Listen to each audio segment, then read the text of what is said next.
Welcome to the Learning Pines YouTube. We hope this video helps. You begin by powering the V8 and your guitar amp, but keep the amp volume down. You want signal control. First, pick the V8 output. Line out for balanced connections or headphone out for unbalanced.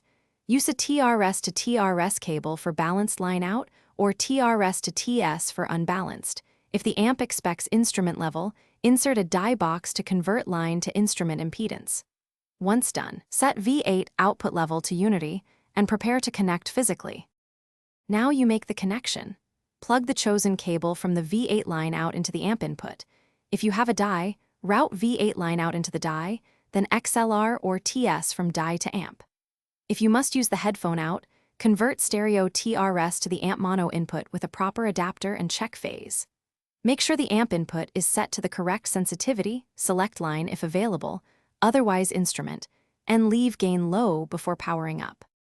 Finish by powering the V8 first, then the amp, and raise volume slowly while you listen for clipping or hum.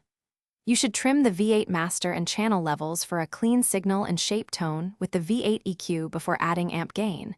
When using line level to amp, prefer the clean channel to preserve effects. If you hear hum, use a ground lift on the die. If you hear distortion, lower V8 output or swap cables. Make sure connectors are seated and impedance matches. Thanks for watching. Consider subscribing if we helped you.